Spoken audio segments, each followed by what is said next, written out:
Hello and welcome to the Build with Bear Workshop. My name is Pat Baer. I'm here to build a model kit and to hang out with all of you. I'm going to throw the Bear Cave, the Lego, the site, the emote in the chat. If you're currently a subscriber, you can reply with those emotes. If you're not a subscriber, you can just say hi, or you can use someone else's emotes, or you can remain silent. Harold is here saying Desert Bus Hype. Also, Harold gave us a lovely host, which appreciate very much. Thank you for that, Harold, and thanks for being here. Welcome, everybody. Aristophan is here. Throwing those emotes in there. Thank you very much. And it is indeed, and Lashbrook is here. Hello, Lashbrook. It is indeed almost Desert Bus. Desert Bus for Hope, if you were unfamiliar, is the fine folks at Loading Ready Run and friends put together a charity event. It is a long-running, long-running charity series. It predates Twitch. The name Twitch, because I believe Justin TV existed, because the original I believe was on Ustream. Anyway, it's existed for many years. The basic idea is they're going to play Desert Bus, which is the worst video game, the most boring video game certainly, and you donate money and they keep having to play it until statistically you can't, they won't raise more money to give another hour. Basically it's the idea is like, hey, we're going to do this for this money, and when we raise money we got to keep adding in hours, and the number goes up to make another hour exponentially. And it's really fun because like it's boring to just play the one video game where you're just like controlling a bus as it drives in real time from one place to another. So you have to do other things like games and improv and storytelling and songs. Very excited about it. It's a great event. They've got some, and they have guests come in. Some are like old friends, some are new friends. It's a good time, and they raise a bunch of money for Child's Play, which I should have said that it is a fundraiser for Child's Play. And I'm looking forward to it. They're starting at 9 p.m. Eastern, so 6 p.m. Pacific tomorrow. And basically, I'll have it on when I'm not doing other stuff. It'll just be on. And sometimes it'll be on while I'm doing other stuff. When I was particularly in 2019, when I was doing full-time work as a customer service person, and then also part-time as a tech person, it was really nice having them. They were so great to have on while I worked, and was slowly losing my mind because holiday, pre-Thanksgiving, post-Thanksgiving time is the worst for customer service. I'm doing that now, and it's going to be, I'm not doing that many hours, thankfully. Same here. I'm also taking the week off of streaming to watch. That's awesome, Harold. I will be streaming normally. I've said this earlier, and I will keep saying it. The Thursday of Thanksgiving, I will not be streaming. The day before, which would normally be a video game day, will be a streamed model kit building day. And then, tentatively, I might do a game stream that Friday. I might do after Thanksgiving Jackbox. Cannot confirm or deny that I will be doing that, but I am thinking about it. So no plan set in stone yet, but I'll know by the 15th when I put out the schedule for the second half of the month. But I will take that Thursday of Thanksgiving off because I'll be free from Thanksgiving at that time, but I will be full and I will not want to stream. And our guests might not have left by that time, and they probably will at 9 o'clock. Good evening, Dirty. Welcome. We're just in the intro portion of the stream hanging out. We're going to get into building soon. I did not find the piece for the arm that I was missing, but I did manage to, with the help of some blue tack, get another piece that was on an unused piece from another version of the Gusion Full City, probably the Gusion Rebake version of this. There was a shoulder attachment, and I'm using that, and it worked fine. We've got the upper body. Hey, Razgazir, welcome. And we've got the legs done. So we're going to work on the waist and the backpack and then the weapon. Now, are we going to finish this kit tonight? We might. I don't know. I do have the kit that we'll next work on if we do finish that. because it won, or sorry, it was bought off my Amazon wish list. I don't know who bought this. Thank you to whoever did. Um, it's the CeraV Gundam Scheherazade. Scheherazade. Sh- uh, Maybe Scheherazade is a word. Scheherazade. I don't know. It's a kit that has a bunch of armor, and then it has extra armor that can be a weapon or booster rockets. It's got a whole mess of armor. Also, it's got a lovely blue color to it. What a great looking kit. Love that light blue. Anyway, that's the next thing we're gonna build. This was from 2018. The CeraV Gundam, uh, Scheherazade, Scheherazade. I put it in it. Scheherazade. Aristophan is saying that it's Scheherazade. Azad. It's Azad, not a Zaid. Zod and like God. Ghost Valve also saying yes. The princess from 1000 Arabian Nights. So the Zade is Zod. Okay. Oh, it's the princess from 1001 Arabian Nights. Okay. Scheherazade. I mean, I guess that works with the Persia. The pilot, I believe, is Persian. So, okay. I was saying it wrong. Yes, and John, the next kit we'll be working on is this. But apparently, it's the Scheherazade, is how you pronounce it. So I was pronouncing it completely wrong in my video. Okay, Scheherazade. I figured I might be wrong, and I was. Cool. Anyway, we got plenty of friends here in chat trying to retcon it. Yes, it's always called that. Or I'll take, you know what, I'll take that video down and put up a new one. No, I won't do that because it's up there. Um, all right, let's get into building. Ooh, I love that the web has full-size photos. They put that in the web version, so now my model kit photos aren't cropped weirdly, and I don't have to resize them because like the photo for some reason is capturing like the crotch of the model kit and not the head of the model kit because Twitter can't identify that the photo. These are problems for me and 15 to 20 other streamers who do model kit building. I also forgot to take a photo of myself. I'm trying to do that for every photo of I'm live. I want to have like a picture of me, screen cap of me and the thing, and I forgot to do that today. English spellings of non-English names are sometimes awful. You're not wrong, Razgriz. And then Griswold says, maybe I'm misremembering, but I think it gets romanized different. I was just going to let you keep going with the wrong way. Well, apparently everybody knew. This is my fault, and that's fine. We're going to the main here. Here's the thing. I don't want to be wrong about things. I want to do it the right way. I want to do it the proper way. Especially if we're dealing with a thing that, like, is a name of something that exists and not just, like, a random-ass thing that got made. I try to be right when I can. All right, we're in the overhead. Forget about the Scheherazade. We're working on or the Scheherazade. We're working on the Gusion Rebake Full City. But I'm from Texas, and we say stuff in all the time. For the longest time, I pronounced it Euler is Euler. Everyone learns new things every day. Indeed, Aristophan, they do. I used to call Iron Blood Orphans Iron Blood Orphans. I would read it and see that it was blooded and say Iron Blood Orphans. And I don't know why, except that I never heard anyone else say the name of it out loud, I guess. And so I just read it as, which doesn't make any sense. I definitely did. I don't know. I just would say Iron Blood Orphans instead of Iron Blood Orphans. Uh, Luckily, I don't make that mistake anymore, but I did. I hope everyone's doing well out there on the old internet. I'm doing all right.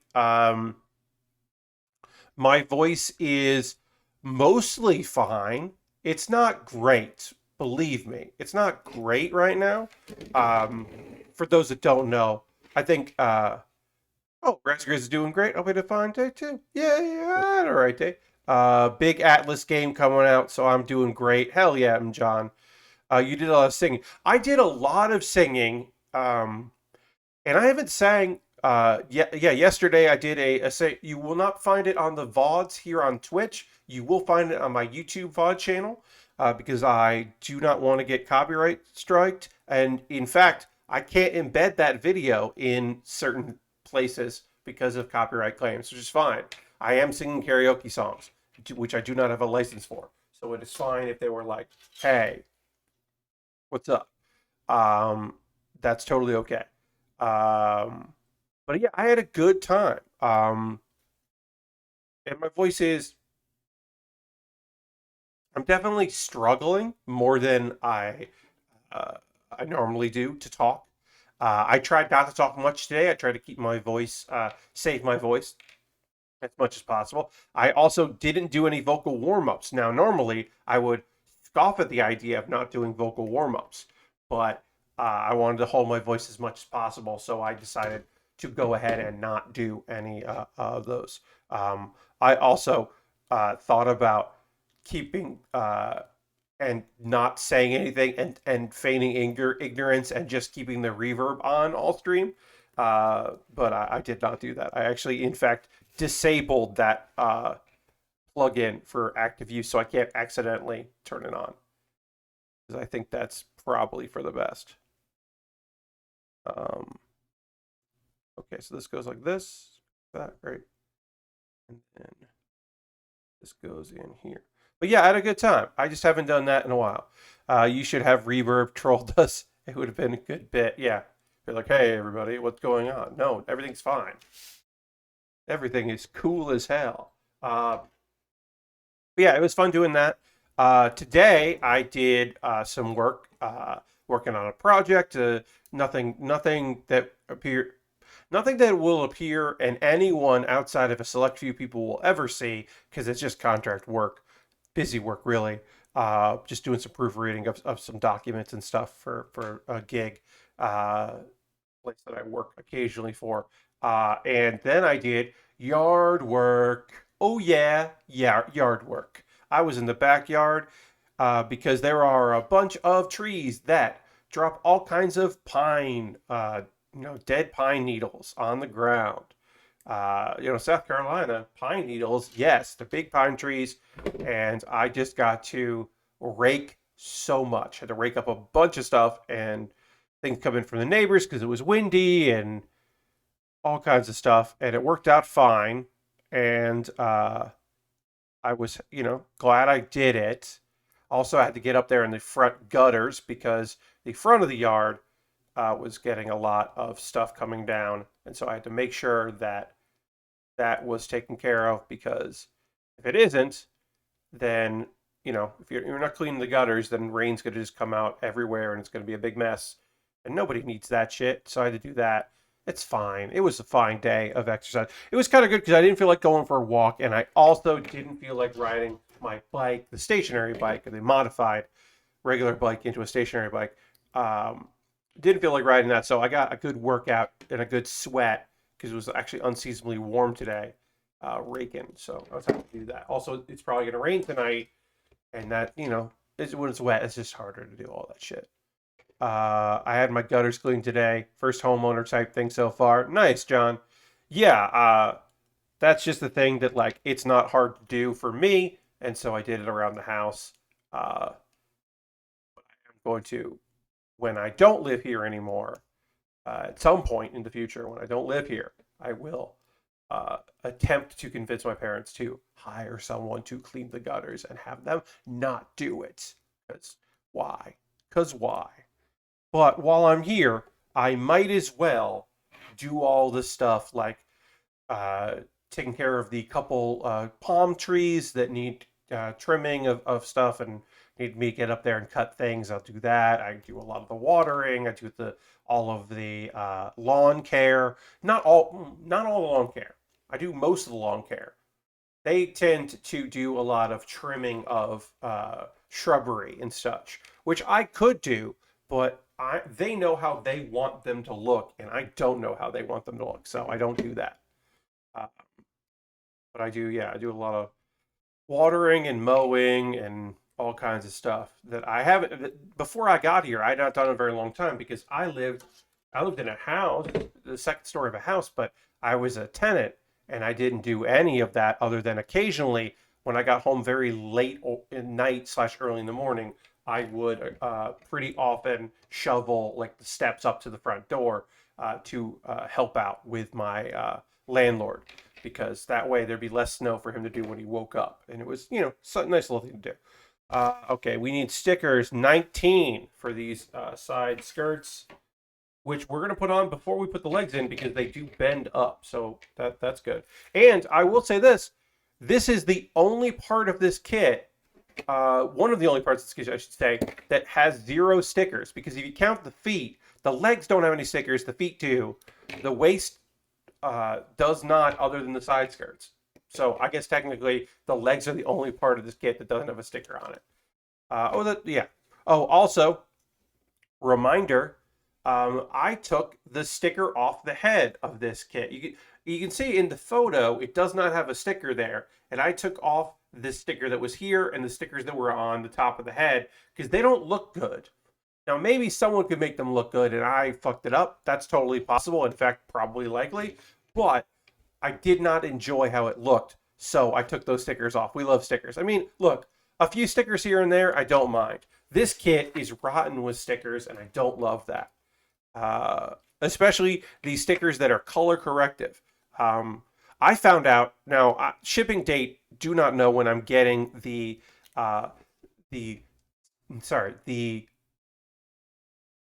Live Lance Heaven. The Live Lance Heaven, because it's not Death it's the Live Lance Heaven. I found out that kit has 2 color correcting stickers, which apparently don't look good. They're on like they're like yellow stickers for the inside of the wings or the shield things that flap up, and apparently those stickers look very bad. And I was disappointed to hear that because it's a brand new kit. Also, some of those sprues say Death Scythe Hell HG or HGUC, which would lead to believe that we are getting a new Death Scythe Hell high grade coming out at some point. Now, if that was going to be a premium Bandai product or not, I don't know. But there was speculation once this kit was announced that they were actually going to do a new one, and I think it would make sense if they've been doing some of the high grade Universal Century or it's not Universal Century obviously, but they're doing some new high grades. Heavy Arms and the Wing and the Death Scythe all had new kits. So, good night. I will see you later, Harold. I will see you in the chat this weekend, I'm sure. Yeah, take it easy. But yeah, what was I going to say? I'm going to actually do panel lining on these without them attached because it'll be easier. So we'll start here with black. Yeah, I mean, obviously, I want to build the Death Scythe out. Now, the Death Scythe, which I've already built the new kit, no word on that clear. No word yet on what's going on with that, the clear version, other than that it's going to be a Gundam base kit. Now, will it be a premium Bandai kit? I don't know. I'm sure I actually won't hear about it until Lashberg tells me. My guess is Lashberg is going to see the news and be like, hey, did you see this Death Scythe thing? And I'll be like, wait, what? Oh, shit. That is my guess, because I don't follow like Twitter accounts of like breaking news on Gundam or anything. I don't watch like people that break Gundam news. That's not my scene. I'm certainly excited when I hear some good Gundam goss, but I'm not looking for it. But I also don't really follow a lot of that kind of thing for anything, really. It's not my scene. So I usually wait and hear from other people when those things are coming out. And people are like, oh my God, you see this? Let's see.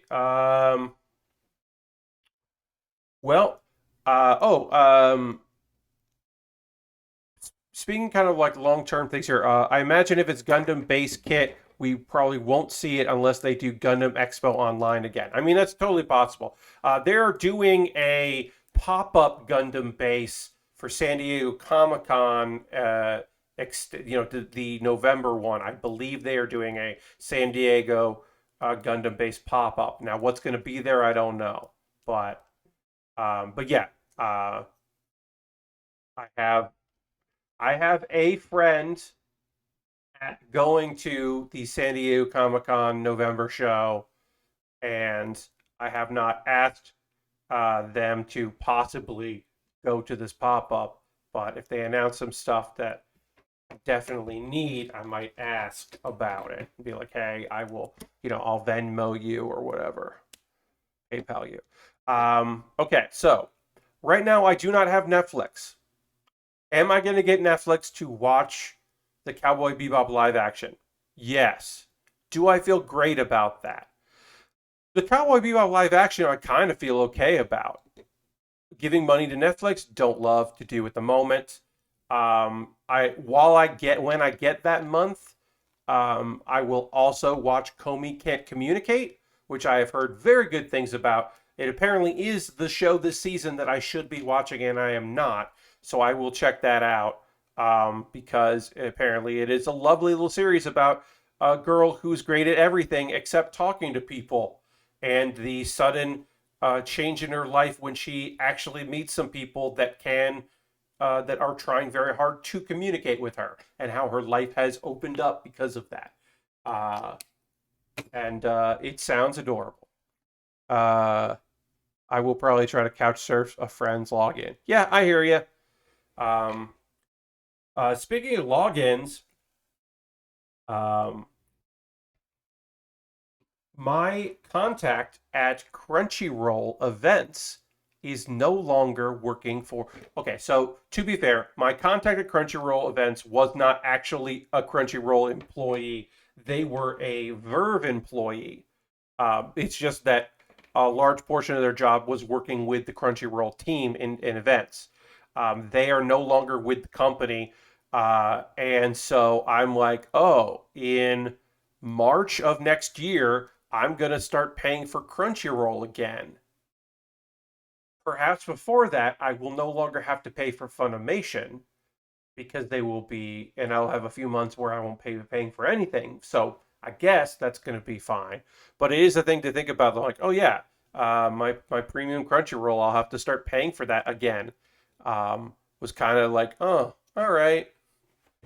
I mean, it's more that like I care about my friend. Also, was hoping to do more work for them. Now, I don't know who else is staying on the team. I don't know how that's going to be restructured. There were other events people that were focused primarily on Crunchyroll stuff and not other things. So theoretically, I could end up. I'm certainly going to reach out to them and be like, "Hey, I'm on the East Coast. I'm interested. Let me know." But yeah, hopefully my friend will move on to something bigger and better, and they will be at conventions that I will be at, and I will be able to see them. That would be great too. But I'm not worried because my friend is incredibly talented and has a unbelievably great resume, and people will be foolish not to hire them. All right, we are done with the body of the kit. We have to do the backpack and the weapon. Now the backpack is special because it does contain, as you can see in the photo right over there, extra arms. The arms come out of the backpack, and that fucking rules. I love that so much in a kit. Extra arms, A+. And also the weapon is also a shield. I think that's great. Atypical weapon, it's also a shield. So we're going to work on that. But we are body complete on this kit, which is great. Other things I wanted to talk about. Reminds me a little bit of the O. Yeah, it's got a little O likeness there, while still maintaining its. One thing about this kit is it's not the Gundam part, but yeah, because it doesn't bend forward as much as I would like to see in one of these, because many of the Gundams from this series have a lot of mobility, bendability. This one has some wiggle, but it doesn't have a lot of wiggle. And also, it does want to pop out. That is a thing with this kit. I have seen photos of the staging that it does not love this. So you might want to put a little blue tack in there, or a little bit of glue if you're not going to pose it too much and you want it kind of just be stable. But that is a kind of a failure point of this kit, I would say. But I do love the look of it. I love the colors. Not enough orange in things, period. Let alone specifically in mobile suits in the Gundam world. Love a good mobile suit. So that's I love a good orange mobile suit. I mean, I love a good mobile suit, period. But orange in there, love to see. Non-traditional colors, big fan. Extra arms, big fan as well. So despite the fact this kit has so many goddamn stickers, it still has a lot going for it that I really enjoy. The second hour of tonight, we will talk about the one anime series that I have been watching. Or one show I watched in the last couple days. And we'll also talk about some manga I've been reading. And I'm way far in, but there was a series that I just never got around to reading, but I love the anime version of it. And so when I talked about that on my Monday, Pat Bear's Anime Club, and on Monday, it kind of got me thinking. I was like, I've never actually covered this, or I've never read this manga. And so we'll talk about Flying Witch, the manga, a little later, which is adorable. But yeah, overall, I had a pretty okay day. Let's see if there's other things I want to talk about. I don't know. Uh, oh yeah, MSA team had a good orange, I think. Yeah, there's been a few kits with some orange in it. It's just that red is the color of villainous characters, so we get a lot of reds in there, and maroons and stuff like that. And there's a lot of blue and gold and red, accents in your good guy, your main character ones. Lots of blacks in your sometimes villains, sometimes side characters or supporting characters. But you don't see a lot of orange as an accent color. This works really well because of the construction nature of the Gusion. It really works with that aesthetic, having these kind of almost like hazard, identification. I think works really well for it, and the fact that it's got this earth mover, people, not people, earth mover style. I almost said people mover. That's a different thing.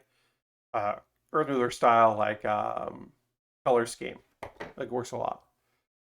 Yes, the Curios is definitely, and I have built that. The Curios is a good big orange friend with its shield that is also a weapon and is also a big element of the of the flight portion of it. Goes on the side. Looks like a nice set. How's the night, Pat and chat? Shax, so the thing about this kit, and I've talked about it, and I'm gonna stop complaining about it. I said I would try to be positive. A downside of this kit is the reliance on stickers in order to make this kit work. But we wouldn't have the full city if it didn't rely on stickers. So I am grateful that we did get it because I do love the weapon. I do love the extra arms and all that. I think it does look great. It's just this is a sticker, this is a sticker, this is a sticker, this is a stick. There's just a lot of color correcting stickers on this kit. These are stickers here. You can really, in person, you can really tell the difference between the regular plastic and the sticker covering to be the same color. It's unfortunate, but it is a sharp looking kit, and I think from far away it will be fine. I did choose to remove the stickers on the head because they did not look good, and I'm happy with that decision so far. Anyway, here's the backpack panel line. Now it's time to work on one of the extra arms of the backpack, and then we'll work on the other one.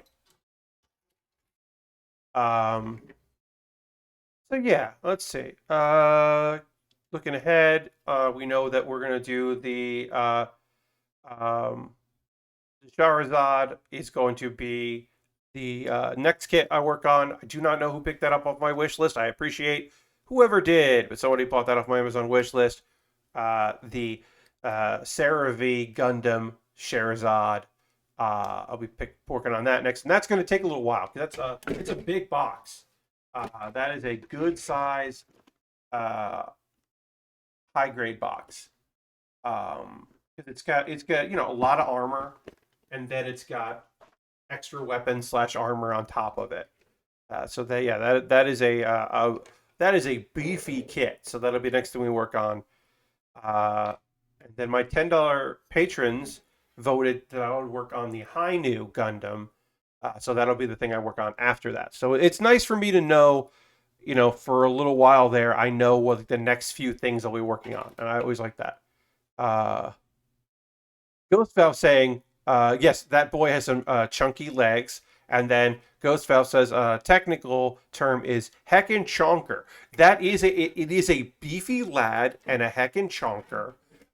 And it's big boy season. And there's a whole lot of thigh there and various other things you could say that are either gendered or non-gendered. Um, uh, yeah, it's packing it on. Um, I'm looking forward to that. Also, like I said, that blue, that like powder blue, like light blue, is really really nice looking. I'm looking forward to working with that.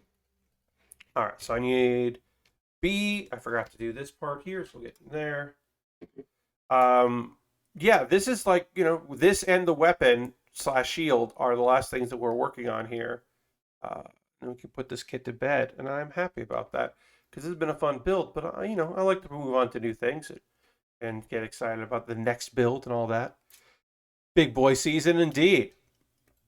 Let's see. Um, I'm sure I'll get updates about AEW and what's been going on there. I'll find out all about the show after, and then go and watch highlights or watch the whole show. I don't know. It depends. Um, as we prepare for the pay per view on Saturday, which I will watch after the stream. I probably won't watch like some start. Um, are the best friends technically in chaos? I don't actually think so, but it would be very funny if they were part of that faction. Um, because Chuck Taylor is beloved over there, so it's totally possible. But I don't think that's true. Uh, Boy, I really want Eddie Kingston to win on Saturday. I don't think he's going to. I don't think Punk is going to lose to Eddie Kingston. He has to lose at some point. I think it would be rad as hell. Why do you say technically? Uh, well, I don't. Oh, I guess like I don't know if that was a lie or if he is part of this. Shax, Eddie Kingston is a wrestler signed with AEW. He was an independent wrestler for many, many years. This is his first major company that he has been signed to. Um, Eddie Kingston's gimmick is that he is an old school New Yorker who is the real deal.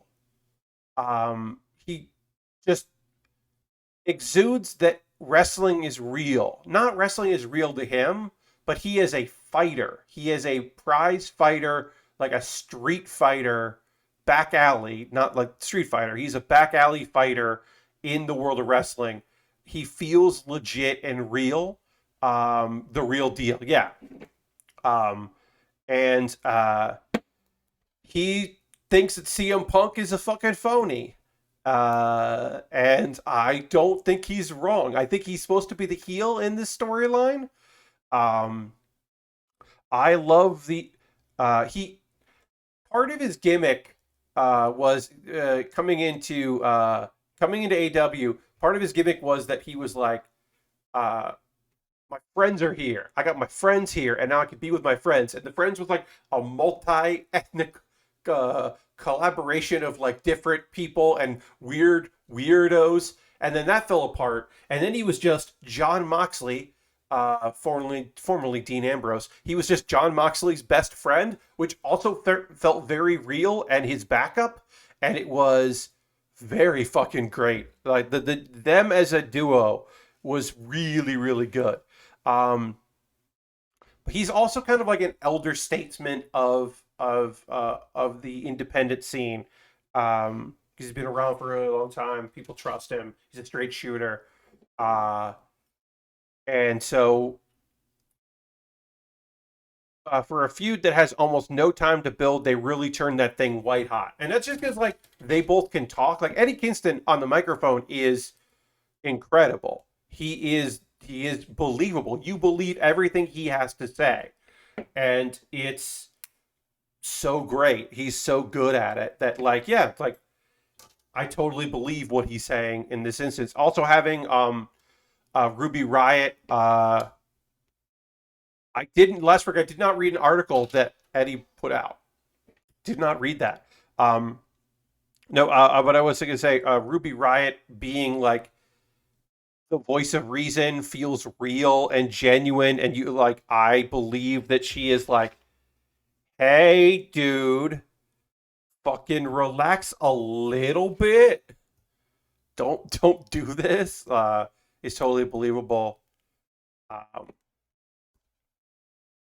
but yeah, I want to see Eddie. I mean, I really want to see him. It's not going to happen. Him winning is not going to happen. CM Punk's going to win. It's going to be a while before CM Punk loses a match. I have feel that is what I feel in my soul that it will be quite some time before we see uh, um, Eddie lose. I would or we've seen Punk lose. CM Punk looks much older than I remember. Time comes for us all. Yes, I mean, he's aged, and also like, um, people age a lot when you're not looking, which is true of wrestling and life in general. That some of it's the fountain of youth, some of it is just like, oh, I'm working so hard that like, I'm doing all this stuff and taking all these things, and maybe when you're tired from sports, you don't really like pay attention to that stuff anymore, and so your body kind of just like relaxes and you age. But mostly it's just like, yeah, you weren't looking at CM Punk for a while, and he just got old while you weren't paying attention. Um, uh, yeah, no. In the future, I would love to see, and it won't happen in AEW, so it'll have to be on the Indies. But I want to see Eddie Ruby again because the thing about Ruby Riot is that she's a fantastic, incredible wrestler, and she is also at her best when she is wrestling when she's wrestling dudes. Uh, when she works from the underdog position against a heel dude, she is that's her at her best. That is like the best version um of Ruby Soho slash Ruby Riot slash Heidi Loveless. Uh, that is her at her best is when she is when she is going after a male opponent, which look could happen in AEW, but is more likely to happen there than anywhere else, but also probably not likely to happen. Um, Generally, it'll be like Marco Stunt would wrestle a lady, and then it would be like, oh, thank you for the follow, Turlock 98. Like that's because Marco is a small wrestler, so like then that's going to be like, okay, sure, we'll do that. In the same way that Becky Lynch wrestled against what's his name, the guy with no chin. I cannot remember his name. Who's more of a like whatever. That was like a thing that happened, but you're not likely to see that often. Uh, Moveset's done. I mean, certainly, but actual full length matches are James Ellsworth. Thank you, Lashbrook. Yes, you're not really going to see full length matches, all of that. Which some of that is the belief that people don't want to see it. Some of that is the belief that it doesn't work and the audience will reject it. Some of that is uh, local ordinances don't want to see intergender wrestling, um, depending on where you are. So some indie promotions don't run in certain places because they know that they will get called out for it. So they don't run there because they are promotions that do not look at gender. Um, One of my prouder moments in comedy wrestling when I ran a comedy wrestling league is I eventually um, did away with all gendered matches, because when we started, we were trying to be wrestling, so we would have a thing where we like, yeah, well, uh, we're just like, whatever. We're gonna like deal with this, and well, they don't do it, so we won't do it. And like we kept the women's title because it was still important to have a women's title, to make room for that. But we basically were like, you know what? We already had women as our tag team champions, and then eventually it was like, this is a comedy league. Why am I caring about these rules and regulations? Who cares? It eventually just became very easy for me to be like, wait, why wouldn't I take out all of this and just make it whoever wants to wrestle? Like I was doing comedy. It wasn't like there was anything like a reason for it. The only thing we did run into is um uh some of the audience, because we had an audience that was just there to see a comedy show and not necessarily sure they were there to see wrestling, did run into some issues with good guy male versus bad person female. Uh, that was trickier, and those had to be incredibly comedic and less on uh, the side that was more athletic, which we did have some people who were very athletic, and we could usually showcase them.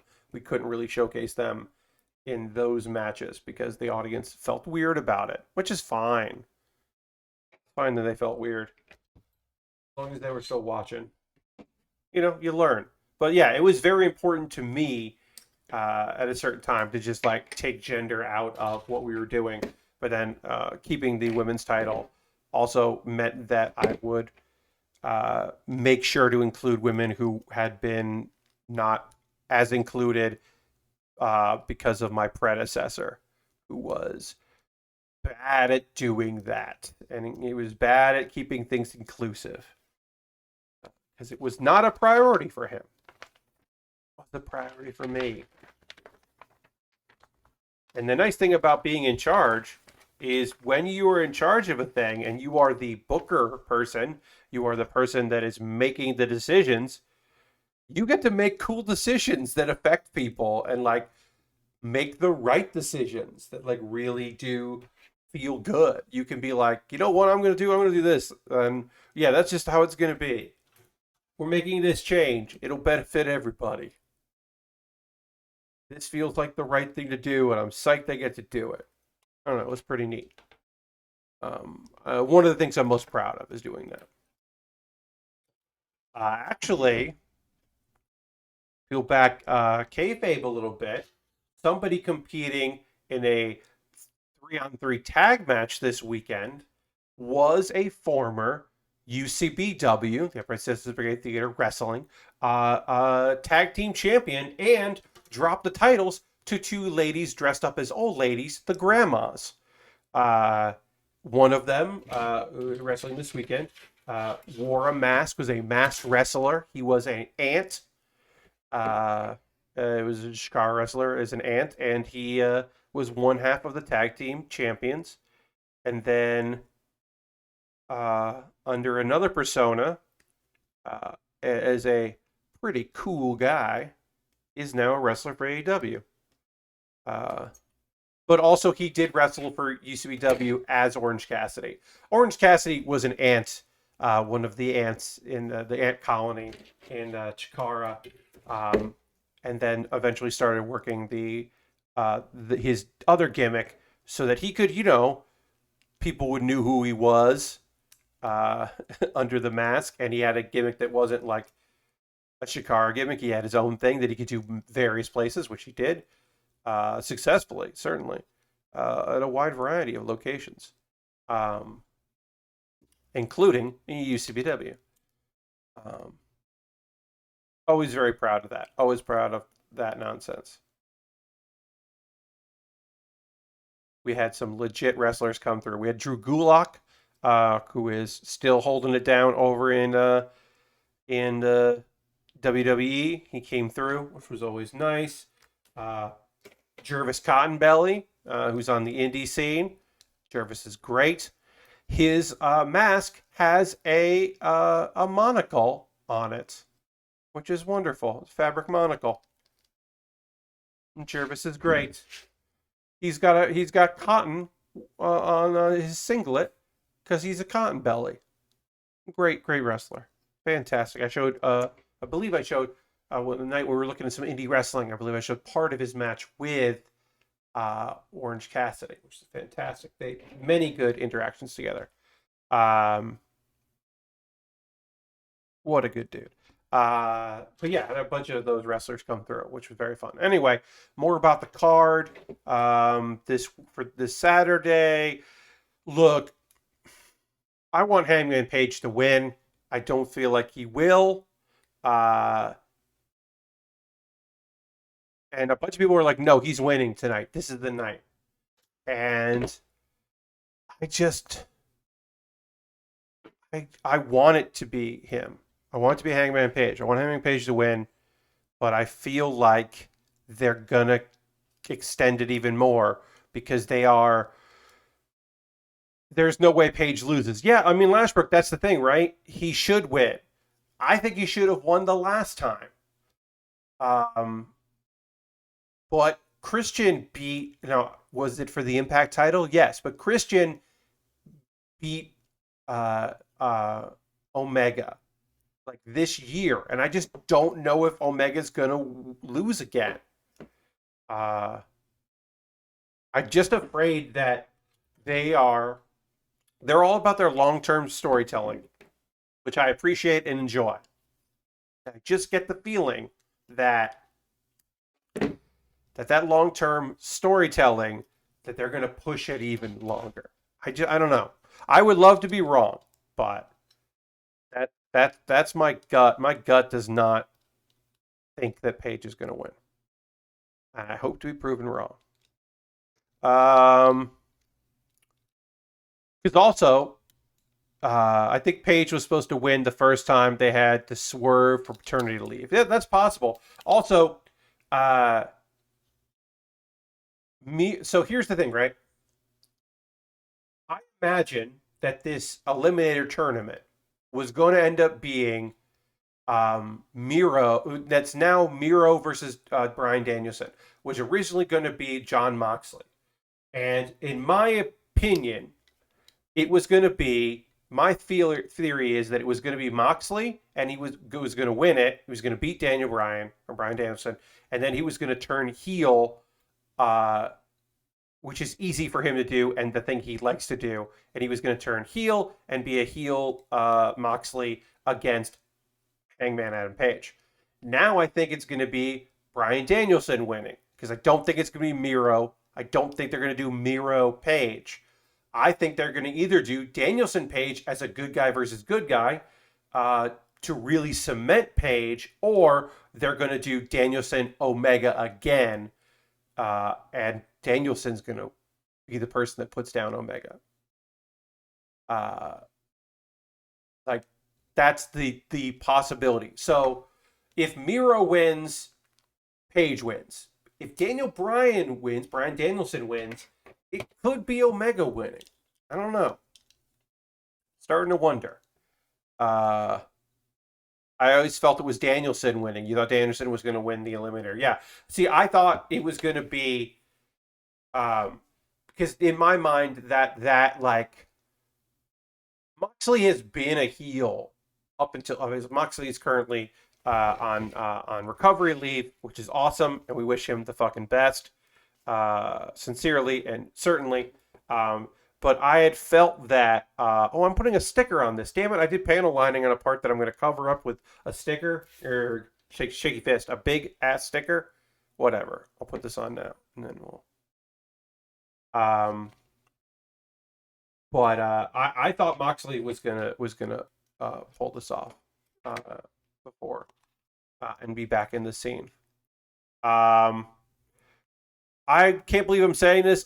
In the tag team division, or a tag team match, I would like Cody Rhodes to win and get the pin, furthering the darkness and evilness of Malachi Black. I would love for him to go even darker and actually start a stable, because I think that is the most interesting outcome possible for that particular match. Even though I would love to see uh, Cody Rhodes beats people from outside the United States a lot, and I'm kind of sick of that shit.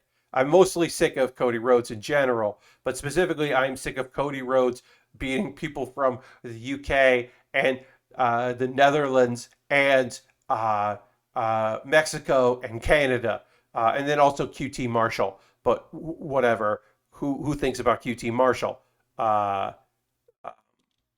he is not from he is not from another country. But most of the time, Cody defeats people from other countries, and I'm a little fucking sick of that shit. Um, this does not look terrible. I think I did an okay job applying this white sticker. It's not perfect, but I did an all right job with this bendy, foldy white sticker. I don't love that. I think they could have done a piece for that, but whatever. Anyway, um, I got one of these done, which is great. And then the idea is this arm comes out like that. Check it out. There's another arm, extra arm. Boom, extra arm. I love it. Oops, that came off. Oh no, that came off.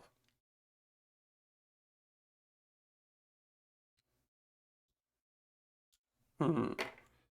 All right, I gotta pop this arm out here. There we go.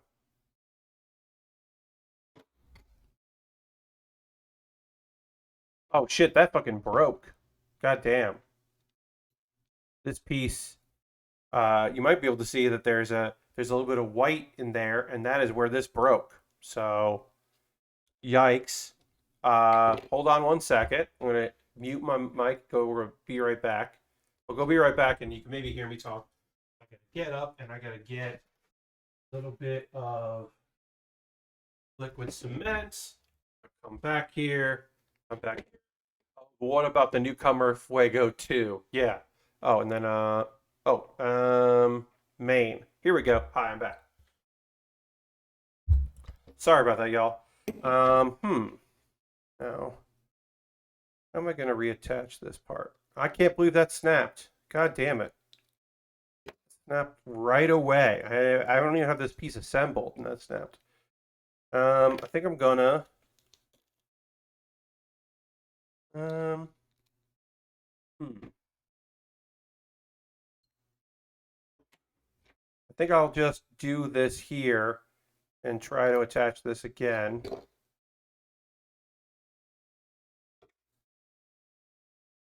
No. Hmm. Yeah, that's where it looks. And so I'm just going to attach this here, put some liquid cement in there. Hopefully it will adhere. I don't know. If I can't have one of these arms extended, that's okay. We're just going to put some glue right here.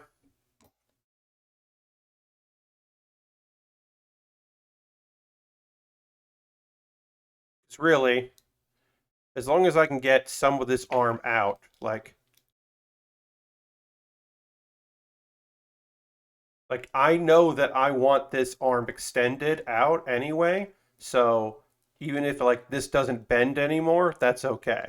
Because this is where I want it. So I'm just gonna put a lot of liquid cement around in here and just kind of hold it.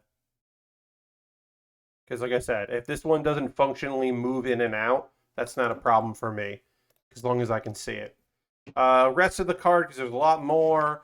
Um, Britt Baker's going to win. There's no way Britt Baker is losing this one. There's just no way. Even if I like saying Ty Conti's name because it's a great name, even if I like saying, you know what, even if I like her vibe, and it's fun to be like saying it to take on me. She's not winning. She's not beating Britt Baker. Tag match, the buy-in tag match. I don't know. Thunder Rosa gets the pin. I don't know. Maybe. I don't know how they're going to work on that. The I do not give a shit about what was I going to say? I don't remember what I was saying. Oh, I don't give a shit about that match. Any match that it features uh, the Inner Circle. I just don't give a shit about that. I don't even care about that match. I don't even remember who's in it. Okay, so we're gonna leave this like this. Hopefully, this is going to the liquid cement here is going to adhere, because even if it's just like this, you get the sense of how this arm works, and that is the thing that I'm most interested in, is having this arm be seen, because it's fucking cool that there's another arm. So let's build the other one. We're gonna take a pause for calls in a moment or two, but let me get a little bit of this started before we do that, and then I'll talk about ways you can support the channel. I will continue working, and then I of course will talk about some manga and some anime. Let me check a couple things here. Again, we got 1, 2. Yeah. My view numbers are just wrong right now. Like, it says I have 6 viewers here in the dash, which the dash view number, the view numbers and the numbers like just don't, yeah, they just don't add up, because the numbers of people in chat, unless there are people here who are in chat who are not watching, which I guess it is possible to do. You can do that. It would just be weird for people to do that. But I don't know, whatever. My number seems off. Whatevs. It's fine. But yeah, we'll do a pause of the call, talk about ways to export channel, and then we'll get into various other things, chatting and hanging out. In just a minute. Drink a little water now. Okay. I'm gonna put this liquid cement far away because I don't want to breathe in the fumes anymore. Try to leak the fumes. Escape. Over there. All right. Pause for the cause. I'm going to talk about various things you can do to help support the channel. All of this is optional. None of this is required. Certainly, these are just things you could do if you were interested in doing them. Again, no obligation to do any of these things. If you're currently a subscriber, you can throw the Bear Cave Lego, the site, the moat in the chat. Becoming a subscriber is an easy way to support what I do. $5 a month, or free if you're using your Prime Gaming token. If you have Amazon Prime linked to your Twitch, you can use that. Appreciate that very much. But yeah, throw those emotes in. Let me see them emotes. Subscribing is an easy way to support what I do, and I appreciate it very much to everyone that has ever subscribed. If you are you've been gifted a sub, you can convert that to a regular subscription, and you will not be charged on that regular subscription until your gift sub has expired. You could also gift a sub to somebody in the community if you wanted to do that. Gift subs always appreciated. And then if you subscribe or gift a sub or do anything like that, I have some sound effects that I will be happy to play if you do that. Bits and coins, always appreciated. I also have a sound effect for that now because I have my Stream Deck. So if you do any bits and coins, also I will play a sound effect as a thank you for that, because it's the least I can do, and of course give you a shout out. That is another way to support what I do. Let's see. Other ways to support me. Oh yeah, I have a Patreon. Patreon.com/PatBaer. I'm really looking to hit $150 a month. Right now I'm at $148. So if you've been like, oh yeah, I'll do it at some point, now would be a great time. This month will be excellent to do that. $1, $3, $5, and $10 tiers. Any little bit would be appreciated and would help if you were interested in doing that over on patreon.com/PatBaer. I have a YouTube channel. Subscribing to YouTube is obviously free, but if you wanted to become a member, you get every video that I put out on a Wednesday, because I do a Wednesday video series, you would get that. So consider doing that over at youtube.com/PatBaer. And also direct donations, because maybe you don't want to do a monthly thing, but you want to help me out now and again. Well, you could do a monthly donation that, or a one-time donation, because everything I make through direct donations that I make through YouTube, both AdSense and also memberships, through Patreon and through Twitch, all goes to buying model kits and equipment. I had a very good last couple of months, so I felt fortunate enough with my backlog the way it was that I went ahead and bought a Stream Deck, also because around Christmas time I will be getting some Amazon gift cards, so I'll be able to keep buying some model kits. So I was happy enough to buy equipment. I have not bought equipment in a while. I've been lucky enough not to need it, but I felt like, all right, it was time to up my game a little bit. Stream Deck is very fun and helpful, and I also was able to make it a channel points thing, so that is nice to be able to do as well. So that felt good. Anyway, let's see what else we're gonna do. Yeah, so those are ways to support me like that. I have an Amazon wish list. As I said, the next thing I'm building is off my Amazon wish list. But technically, if something else from my wish list came in before I started to share Scheherazade, then I would work on that next thing instead. Or would put it to vote on my patrons, I should say. But yeah, anyway, I got an Amazon wishlist. You buy something like that, I shoot a video about how you bought the thing. It jumps the queue, and I do it before other things. I have Lego sets. I just put in a new Lego set there. It's a 3-in-1 race car transporter that look fun.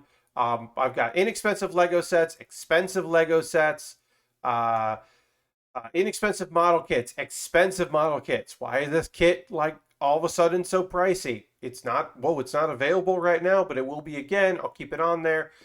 Yeah, why is this kit $57? I don't know, but it is. So it's on the wish list. And also I put in some tools at the bottom in case you're like, I don't know about kits, Pat, but I do want to support you by buying something. You have that as available. You could do that. The alternative to that would be USA Gundam Store. You could buy a gift card to USA Gundam Store and then send me a DM on Twitter with the code for that, and I would use that money to buy a model kit from USA Gundam Store, which I would be happy to do because it's fun to support a small business like them. They're a pretty good sized small business, but they are indeed a small business. Anyway, let's see. Got that. You can support me for free by joining my Discord. I got a Discord server, and you could join that. So far, the non-Nitro Discord does not involve NFTs, which is great. So we're keeping it for now. But I got a Discord. I post build photos at the end of every stream. People post stuff they're working on. Nice little community. You can get in there. Not going to get overwhelmed in that. A couple links for you to share before we get back to building. Pat Baer's Anime Club. I did a video on Monday for my ongoing series about anime, and I talked about some lovely, just absolutely very chill slice of life anime. Not all slice of life is chill, and these are the chillest. Some fantastic shows, some old and new that you can check out. So if you're looking for some anime recommendations and you're also looking to fucking chill out, that would be great for you maybe. Also, Best of Build with Baer. The Build with Baer workshop is what you're watching right now. I pull clips of things that I think are funny from those streams and my Wednesday streams.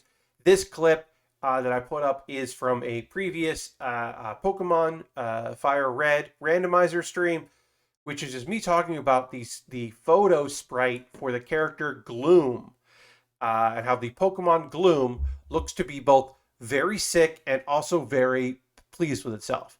And this is me ranting about Gloom and swearing a bunch.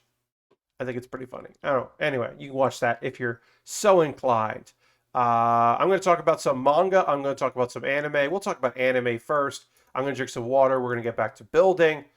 So we'll do that. Get into some anime, and then we will also get into some manga chat as well. Drink a little water here. And we'll also get back to the overhead in just a moment. Ooh.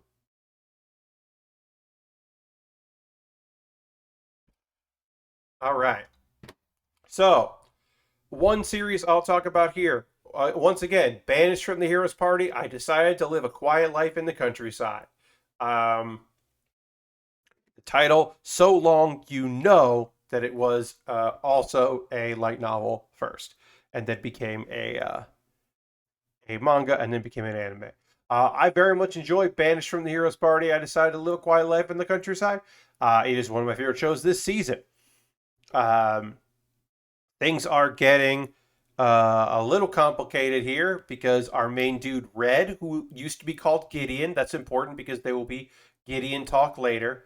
But our boy, Red, um, he was helping out the delivery to the town doctor when, somebody's been overdosed. And our boy, Red, uses his medical expertise to help the person. But we find out this is because of this drug that was going around.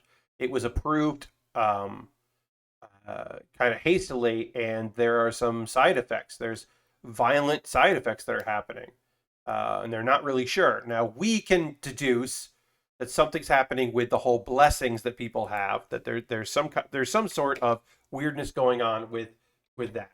But we don't quite know that yet, but we do know that. Anyway, later, because this episode is a bunch of tonal shifts, helps out the overdose person, worried about these drugs. Anyway, let's take the day off and go while it's still warm out. Let's go to the river and have a day hanging out, and between Rit and Red, let's have a barbecue and hang out and flirt with one another, slash stop flirting and just actively make out. Uh, you know, there was some flirting. There was some like confession slash like, hey, I'm doing this because I was being careful or because I'm being concerned. I'm not really experiencing this. Neither am I. And then it was like, okay, I guess we're just gonna make out. Sure.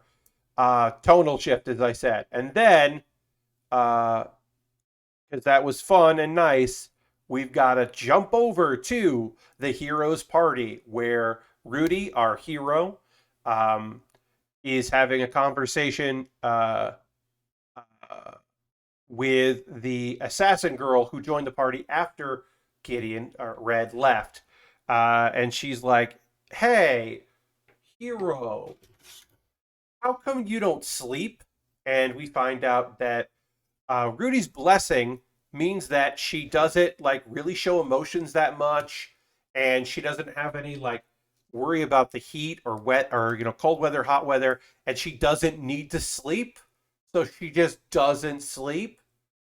And it sounds like her blessing fucking sucks. So she has all this power, but she is like messed up, which kind of goes along with what we knew about the character going into it.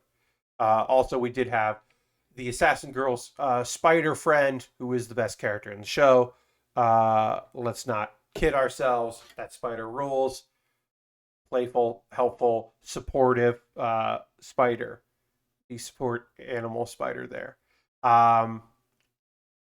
Let's see. Back to the apothecary. There's more talk about the drug. And then there's some screaming.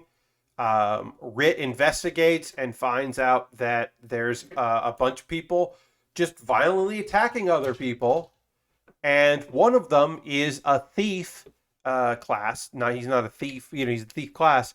It's part of Albert, who is like, other than Red and Red, the strongest adventurer in the area, and that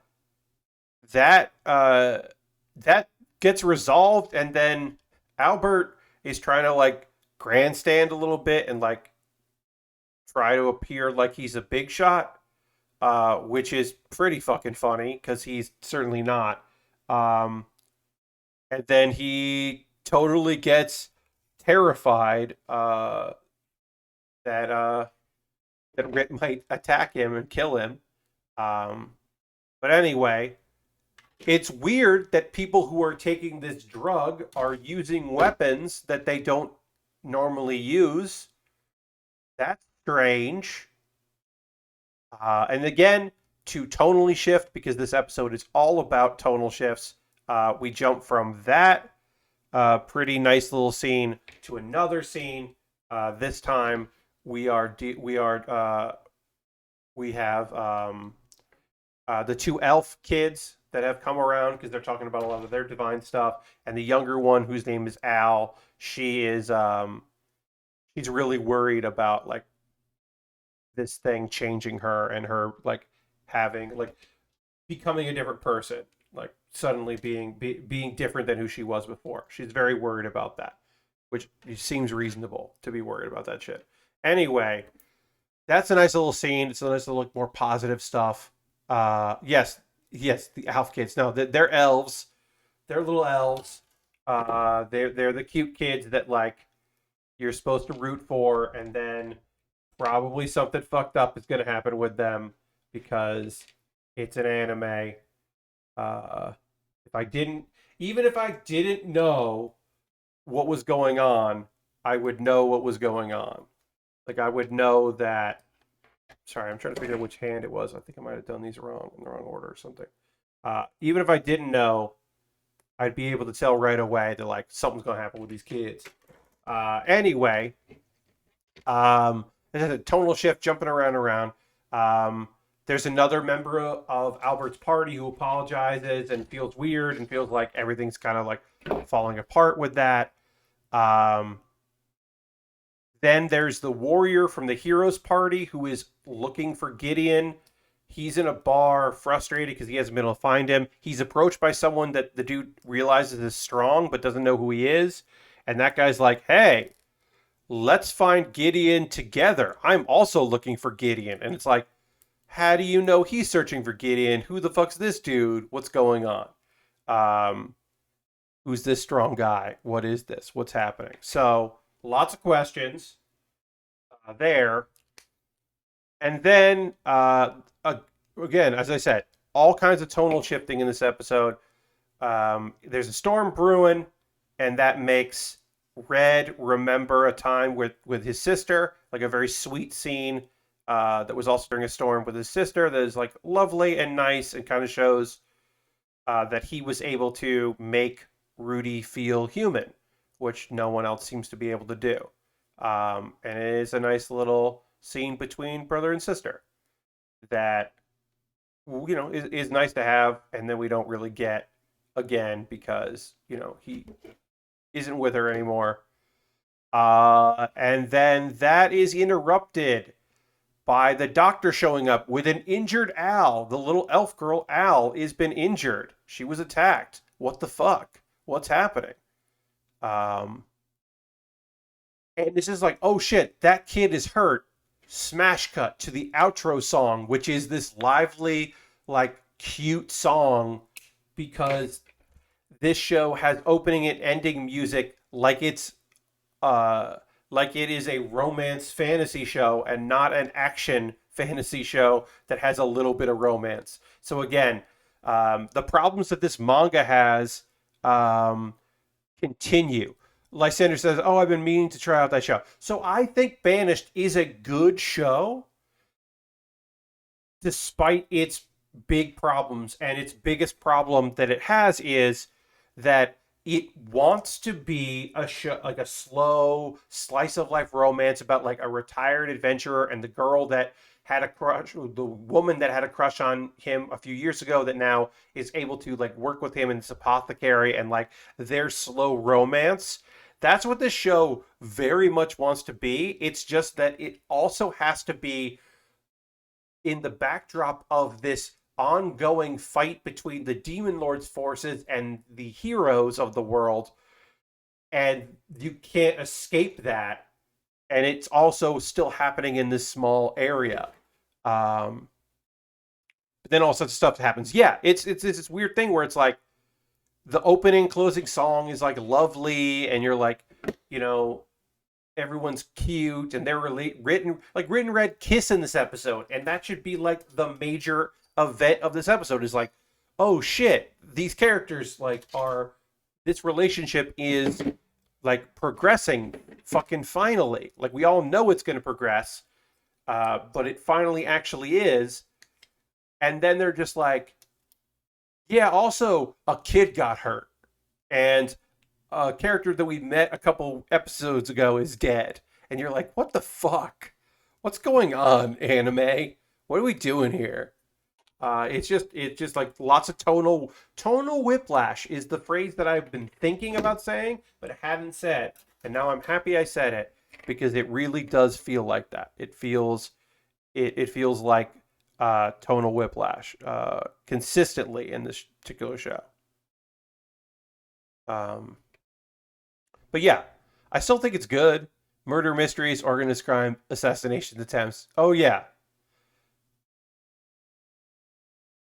yeah. There's a bunch of shit like the dude that's tracking him down is like definitely gonna in trouble probably, and there's this like the whole like when they introduce that there's this like um medicine that they now call a narcotic or a drug that is negatively affecting people and messing with them, and you're like, hey, what happened to our romance? What's going on with this like investigation of this drug? Like the blessings being a curse and like people being bound to them and all that. It's like it's all this stuff, and you're just like, damn, I thought this was a cute anime. It's not that cute. It's still good. It's just not exactly that. Philosophical discussions about defying your destiny and being branded a heretic for denying God's blessing. Yeah. Yeah, if you reject God's blessings, you're considered like a heretic. Uh it's a lot. There's a lot going on in that anime, and I like it, but I also would love it if it was literally just a guy who got banished from the heroes party having a slow romance with the girl that got away. Um, Basically, I want it to be um, like the that slow life of a cheat pharmacist, only with actual romance instead of him being like oblivious to the fact that there are a ton of ladies that are into him, which is what that show actually is. Which is fine. It is what it is. It's just I kind of want this to be that. Uh, Although I guess we're getting there's another one about a guy who ends up leaving the heroes party and retires out to the countryside, and he because he like remembers this place that he always wanted to go to, and he meets a girl that he knew then, and they get engaged, and it actually is. I mean, there's action is happening in that show. I can't remember the exact name of it. That manga action is about to happen in it. Because there are people who are unhappy with him quitting his job and retiring. So it's going to get busy, but right now it's like pretty relaxed comparatively. So I was like, oh, I kind of want to, I want to be more, yeah, relaxed like that, but it's just not. Anyway, let's talk about some manga. Well, I'm talking a little bit of manga. Um, the first thing I want to talk to you about is Flying Witch. It feels weird that to me, Pat Baer, your friend Pat, I will say, it feels very weird that I have not ever read this manga as I love the anime so much. The Flying Witch anime is one of my favorite. Hey, it's in Pat Baer's Anime Club episode that I put up this week about chill slice of life because it is unbelievably chill. The anime is beautiful. It's one of my favorite shows of all time. It is a lovely hug.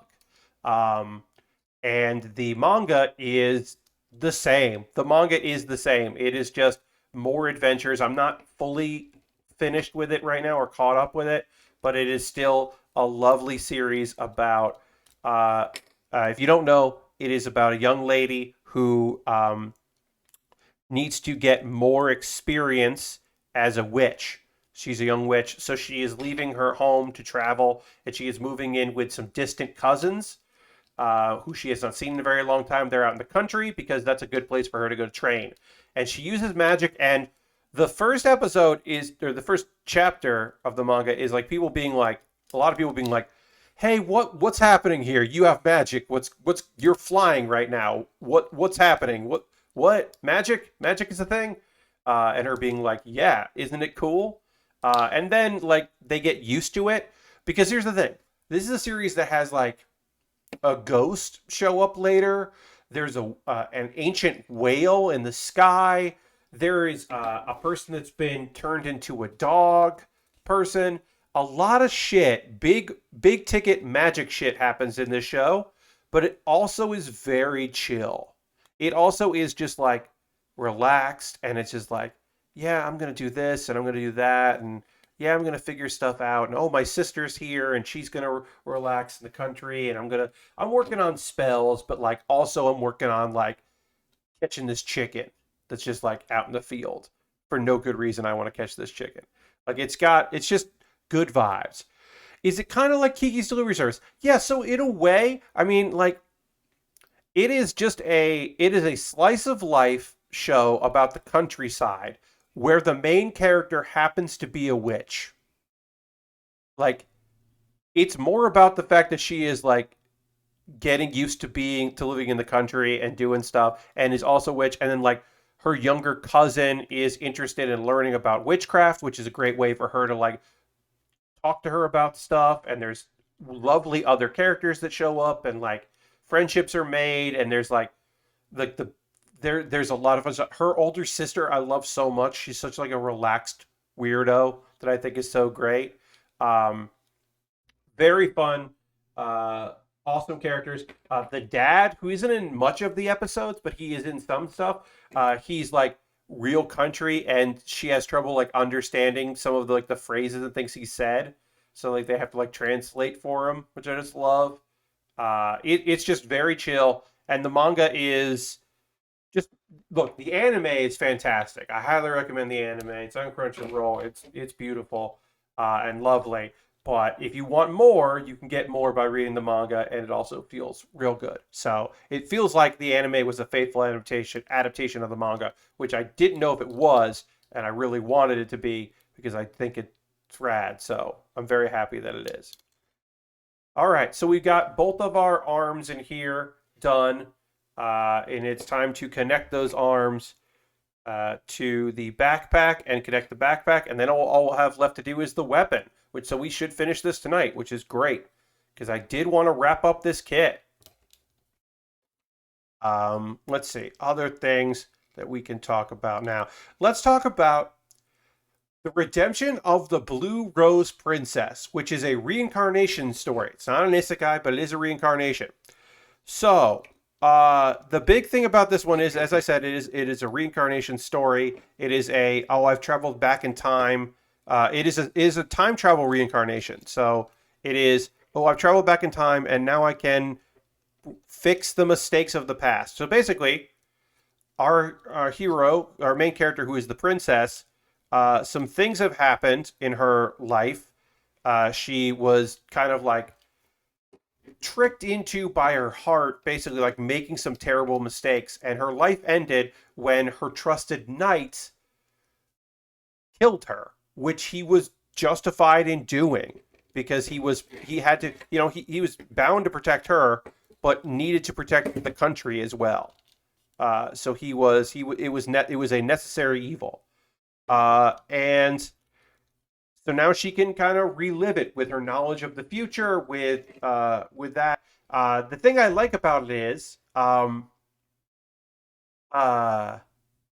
she is troubled by what happened. It's not, so this isn't a revenge story because often these, I've traveled back in time and now I have this knowledge and I can right these wrongs. Those stories are often revenge tales. This is I can prevent what happened to me and live a better life tale, which I like. I like that that's what this story is. But she's also like still really troubled by what happened. She's in shock. Like her death is vivid in her mind, so much so that she has trouble looking at her knight, who is the guy that killed her. Like she's like, I'm having trouble trusting him, and like is dealing with that. And I think I'm going to keep reading it. I think it's an interesting story so far. I like to see where it goes, but like the fact that she is acknowledging her trauma and trying to work through it is very rare for these types of stories, because a lot of them are either like either I was justified or I was wrong, and it was like, okay, and now I'm going to fix my mistakes by doing this, this, and this, and maybe they don't always go right, but they usually get over it pretty quickly.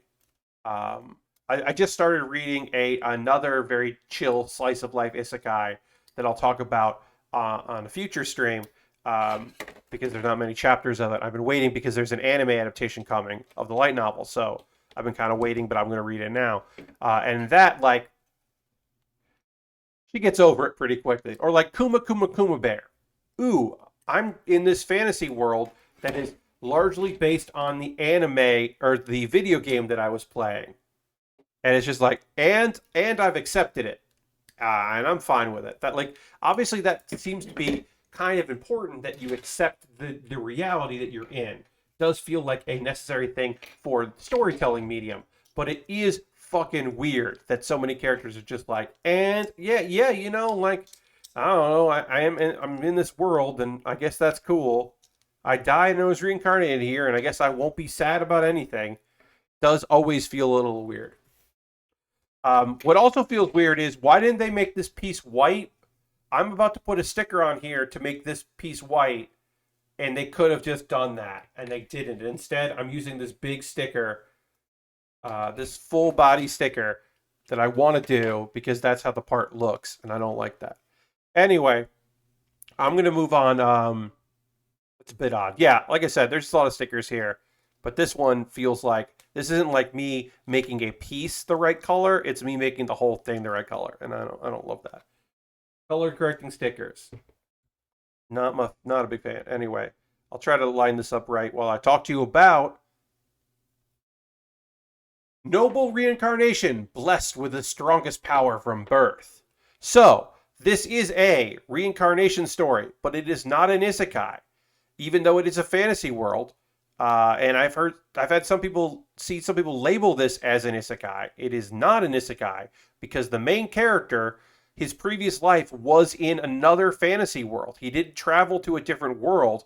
He has just been reborn in the same style of world that he was in.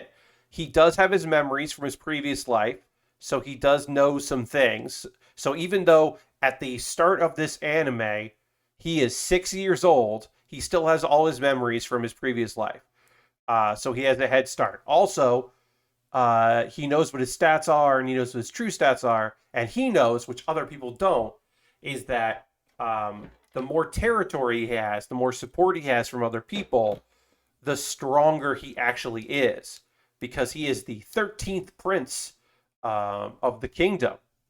So he has like a bit of land. He's got a little bit of land, even though he's 6. Like, he's not really going to do much with it. But as he grows stronger, he can get some powers, and his powers will grow.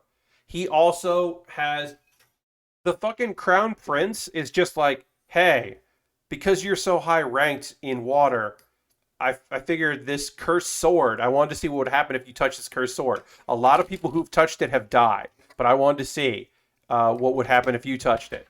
Well, he conquers that sword.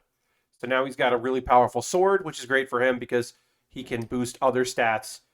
A thing that you might not like about this, that I don't love about this, is he's making moves at 6 years old because of having the subordinates, and the fact that he was like, in my previous life, I got to level 8, and that was my level cap. I capped my level at 8. I currently have tilde, or not tilde, but basically infinity. So there is no cap to how strong he can become, and he's interested in becoming very strong. He was originally, I think he thought he was just gonna like relax and like just grow stronger in his little area because he's the 13th prince, and there wasn't gonna be like a lot of expectations on him. But a thing I don't like about this, I was trying to say, that I don't like about this is, it's kind of a fucking asshole. Like, he needs to be, because he needs to, you know, he wants to have people help him out and be his followers so that he gets stronger. So he's also like giving to people,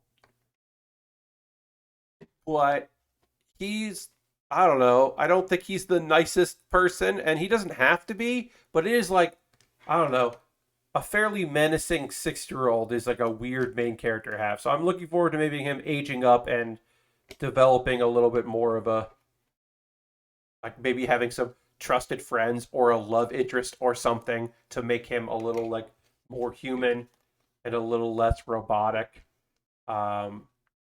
It's like he cares. Like he's like, oh, I'm gonna, it's like, oh, one of his maids is like, I would like some time off, to go help my mother because there's a flood area where she is, and I want to go and see what I can do to help. And he's like, yeah, all right, you can do that. Uh, and apparently, one of the things she was going to do was try to earn more money to support her mom by going into prostitution. And he was like, have your mom come here. I'll give her a job. And, he's doing that to be, a good dude, and a good ruler. But also, he's like, in his head, he's like, if one of the maids of the 13th prince, if people find out what she's doing on the side, it will make me look bad. So he's still like kind of a cutthroat dude. And also, he does it because he's like, hey, if I have loyalty from people, then my stats will go up. My support stat will go up. So, not the nicest character in the world. I'm probably going to keep reading this. Um, there is something pretty awesome about a 6-year old, uh, like using intimidate on a giant, large man and totally like making the dude succumb. And, like there's something about that I'm like, that's pretty great. Uh, that's pretty awesome. Um, with his cursed sword the cursed sword that he gets, that he wills to be smaller so that he can hold it because the sword has a will, and he's like, like a presence, and he's like, well, someday I'll be big enough to carry you around, and so the sword becomes smaller so that he can carry the sword around, and it's like, okay, there's something about this that I want to see more about this weird story. I am interested in this weird story. So okay, you got me, anime. I'm in for more of this nonsense. Um, we'll check out more of it. So that is the manga, I should say. So that is Noble Reincarnation, blessed with the strongest power from birth. I got a few more things that I'll be checking out soon. I'm going to look at that the list that I will be talking more about. In the land of Ledel or Leadale, uh, Leadale. I want to say Leadale. I'll be checking that out. Um, I am waiting for more chapters of I don't want to work anymore. I quit being an adventurer. Even if you treat me better now, I won't do it. I will never work again. Which I love how long that fucking title is. That title is so long, and it is just it's a declarative statement. I also like that as the name of an anime or a manga that is just like it's a light novel declarative statement thing. I just think that is great. I mean, obviously, that is about somebody who is just going to quit being an adventurer. He's been working for the guild and uh, definitely being taken advantage of because they're like, oh well, you're stuck at a low level. You can only do basic magic. Well, he can do it like unlimited. Like he does a cooling spell, um, and you can have a refrigerator work for a month. Like and also he can do like a fire spell that doesn't run out until a creature is dead. So he just like cast fire on the face of a monster, and that monster will burn to death. And it doesn't matter if it was that strong because it will not go out. It will not end. Uh, so he has been taken advantage of this whole time, and he finally just quits. And then it's very clear that they're going to. It's really funny because they're like, you can't do anything except for this one thing. I'm sure we could get someone else. You clearly can't. Like it's the thing where it's like it's the weird disconnect where they're like, you should be grateful that we gave you this job when you're so underskilled. And it's like, oh no, no, no. He's clear like you shouldn't believe that. You should want him to believe that, but you shouldn't think that he is underskilled and not skilled because he's clearly incredible. Anyway, I'll be watching more of that or reading more of that when they get more chapters and probably talk about that in the future. I don't know. I like him. The first day where he is unemployed because he has money because he never had time to spend it. His first thing he does as unemployed is he buys meat on a skewer because he's been smelling great meat on a skewer for a long time and never had the opportunity to eat it. And I just think that's very very sad and lovely, and I get it. I get that. Like I want street food because I have time. I have time to eat it.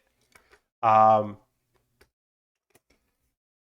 there's only been one thing about a story here. Here's one of those light novel titles that is just the synopsis of it. It's one of the longest ones I've ever seen. This is definitely might be the new longest light novel name that I saw, but very little of it has been translated right now or released. A story about a dragon and a rising. A story about a dragon and the rising of an adventurer. A healer who was seen as useless and was kicked out of an S rank party goes off to revive the strongest dragon in an abandoned area. Um, the thing I like about this one right off the bat, in the very first part of the first chapter, is he's not kicked out of the S rank party. They leave him for dead. They're like, hey, guess what?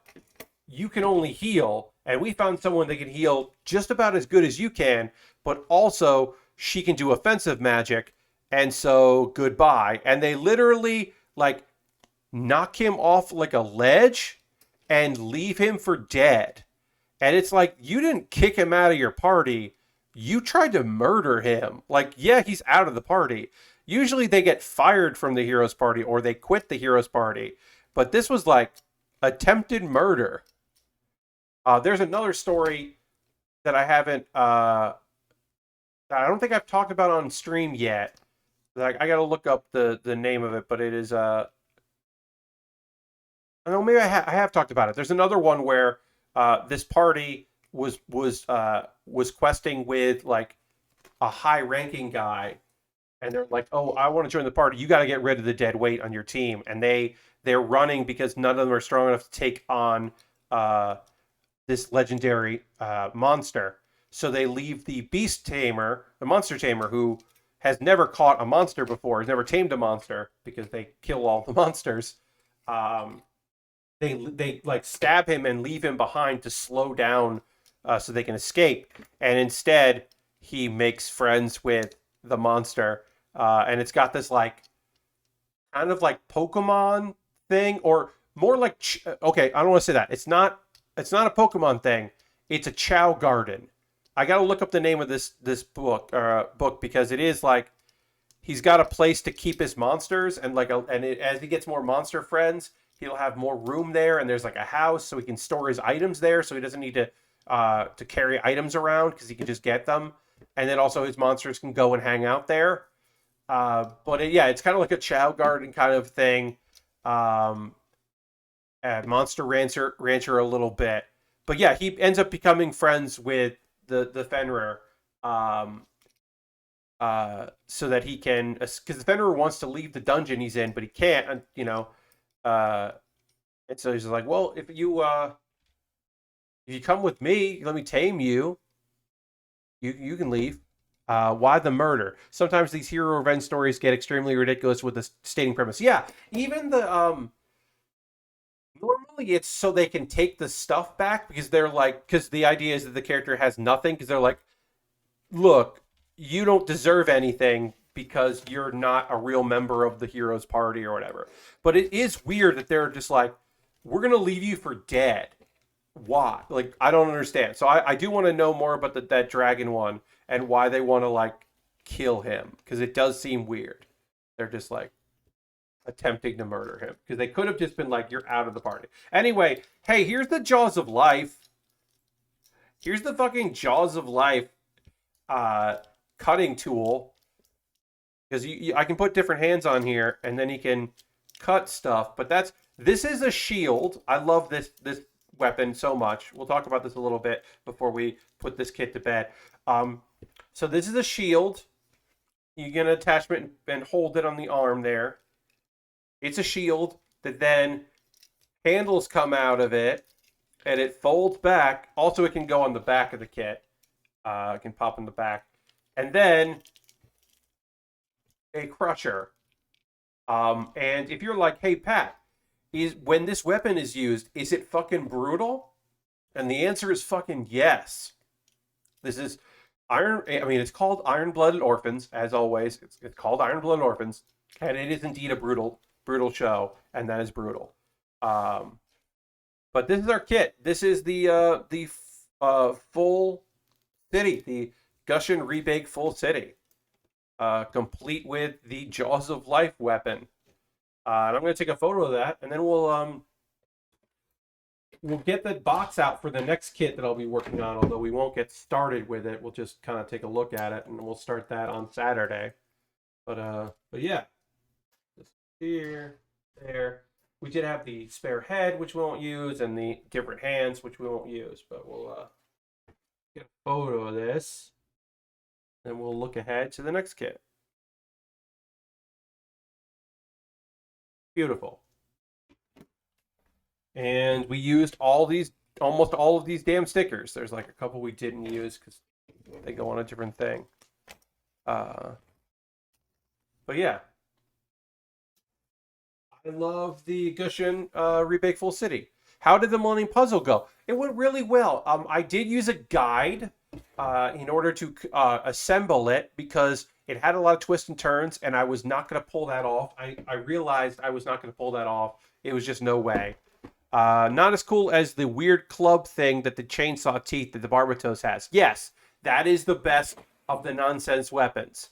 I mean, I do like the big sword that would be meant for swinging. Like if it was an ancient weapon, it would be used to swing and knock people off horses. But also, yes, the chain saw teeth mace is pretty great. All right, so we're gonna work on the what do you call it? This kit here. The Scheherazade. The Scheherazade is the next kit we'll be working on. And we'll figure out the color scheme for markers of this. I haven't even opened the packaging of this. I didn't realize I hadn't done that. But we got a little time, so we can kind of take a look at this kit here. There's an ad for the Blu-ray box set of this show. Won't worry about that, but yeah, this should take a little while. We do have quite a few trays here or sprues here because we got a lot of big armor that goes on top of stuff. Lots of good colors. We'll take a look at some of the color schemes here. Yeah, this is oh yeah, because some of this is like the thing with build divers is it's great for Gunpla because it's like, hey, take some of these old kits and then we're gonna spruce it up with some new parts. So like this is from 2008 because that's when the original version of this kit that this is a modified of. So we won't even use all these parts probably. But yeah, this is from 2008, and then we have H, which is from 2018. So this originally came out 10 years before this came out, which is bizarre, very bizarre. But Seraphie, that was when the Seraphie came out. I think my first introduction to Giant Mecha was a friend showing me a context-free scene of something using the beam sword of their crashed mech to turn a nearby glacier into an onsen scene. Okay, so you just saw something wild, and you were like, what is this? Okay. Cool. I love the gun. You can see it in the photo there. Love this gun. The kind of like holding it like underhanded, almost underhand. Very cool looking. That is a cool weapon. Couple clear parts. Always like to see some clear parts on a kit. I'm just a big fan of that. I'm just gonna go through some pieces here as we close out the stream. We won't get started on this kit. We'll be we'll be getting started on Saturday. It's got a GN drive, but not like a full GN drive. Won't build the full one. It does have stickers, which of course it does, but it doesn't have a lot of stickers, which is great considering our last kit. This one just has eye stickers, the front and back camera, and then probably something on, I don't know where this goes, and we do have one foldy sticker, but that's fine. There's not too many.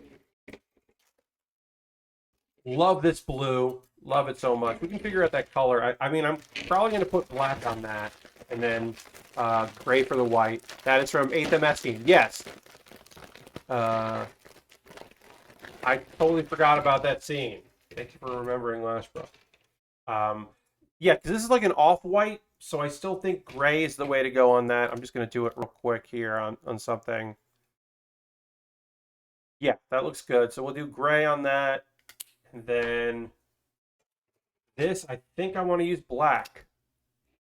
I want to do black on it. Yeah, that looks good.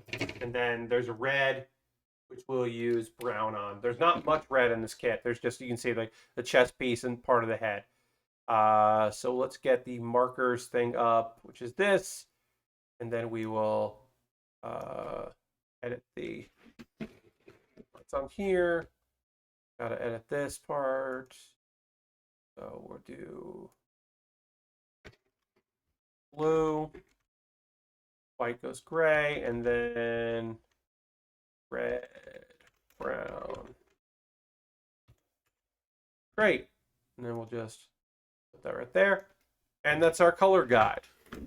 That is our color guide for the stream. And I love this powder blue. So yeah, so this is the next thing I'll be working on. Will be this kit here. We'll start this on Saturday. The Scheherazade. And now I will say it the right way. Instead of Scheherazade, it's Scheherazade. Even though I said it very wrong in that video, which is fine. And yeah, and I'll have that all ready to go. Like I said, not much red on this kit. A little bit of red here and there. A little bit of yellow, which is nice. And I believe that's going to do it for our stream. We are going to raid. We end every stream with a raid. So first off, thanks so much, everybody, for being here. I always appreciate it. So thank you for coming by the stream. We are going to go ahead and raid, share the love out with somebody else out there doing some cool shit on the internet, and spend a little time with them. So I hope you do that. My next stream, as mentioned, is Saturday, 9 p.m. Eastern. We will start a brand new kit. So I'm excited about doing that. Let's just see who is out there streaming that we want to go give a raid to. Who's doing stuff? Oh, Xandra's out there playing Sable. So we're going to go raid Xandra. We haven't raided Xandra in a little bit. She has not been doing evening streams in a little while. So we'll give Xandra a raid. Hey, why am I showing an ad? Why am I have to watch an ad? That's annoying. Have a good evening. Thanks for the build and the commentary. Well, thank you for being here, Lysander. Appreciate that. But feel free to come along on this raid here as we go and raid Xandra. Xandra rules, and I'm very excited to go and give her a little bit of love. Thanks so much for watching. I hope you have a great rest of your night. I will see you on the next build with Baer. And until then, goodbye, everybody. Goodbye, goodbye, goodbye, goodbye, goodbye, goodbye, goodbye.